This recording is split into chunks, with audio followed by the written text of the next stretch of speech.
This is episode number 22. Bhakti versus Ananya Bhakti. There are two types of Bhakti. Normal Bhakti and Ananya Bhakti. Normal Bhakti is transactional. When we approach God with a list of desires, He often fulfills them out of compassion. However, this can drain our devotion. Sri Krishna appreciates this form of devotion.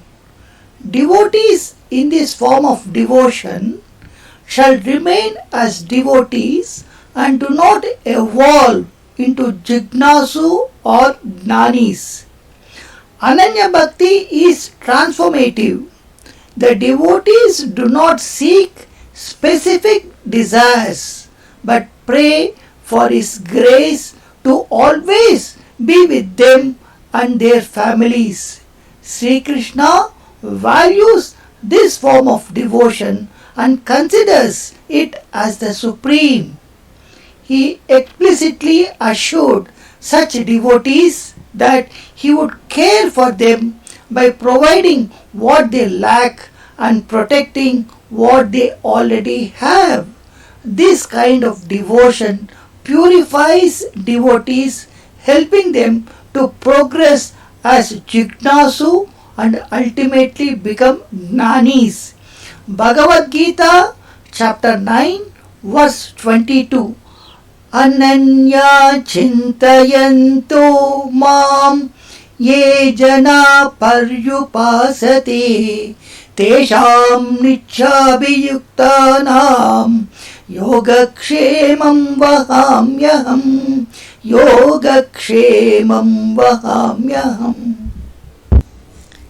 It is natural for us to ask God for things. Since childhood, our minds have been conditioned to believe that our wishes only come true if we ask God. But this is just a myth, are not true. To dispel this myth, we need to understand how our desires originate in our minds. My desires are different and your desires are different. Why is that? We all carry a bag full of vasanas from our previous lives when we took birth on this earthly planet.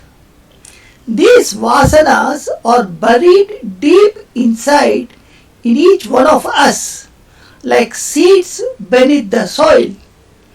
When seeds sprout into plants, they become visible. Similarly, when vasanas sprout into desire-driven thoughts, we become aware of them. God is our inner self. He is aware of our vasanas and understands the desires that will arise from them in the future.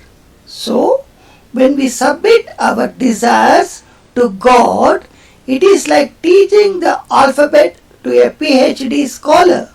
Instead, we should pray for His grace, as His grace will give us everything we need in this life and gradually lead us to liberation. Grace is not a thing. Grace is God's presence in our lives, His blessing, His guidance in word, and His protection. When grace is around, everything else, both worldly and spiritual, falls into place naturally. During daily prayers and also when we offer prayers in temples, while observing vratams or on pilgrimages, we should indeed ask, but only for His grace. Grace alone purifies heart, removes inner obstacles and enables us to receive both worldly prosperity and liberation. Sudama went to Sri Krishna with a handful of parched rice and gave it to him Sri Krishna did not say that he would give something in return. But when Sudama reached his home, his house had become a palace. Wealth and prosperity naturally flowed to them.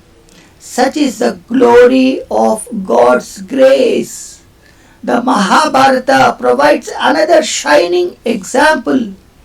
When both Arjuna and Duryodhana approached Krishna before the war, Krishna offered them a choice: his vast army or himself unarmed.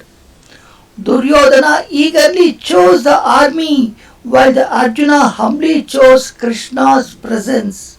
What happened? Arjuna not only won the war but also regained his kingdom. This reveals the secret of how we pray to God. We must pray for God's grace. God's grace is God's presence. God's grace is God's blessing. God's grace is God's protection. God's grace provides us with everything we need in worldly life and ultimately guides us to liberation. May God's grace be with all of us forever, providing us with everything we need in this life and guiding us successfully to the liberation. Thank you, Sadguru Nannagaru.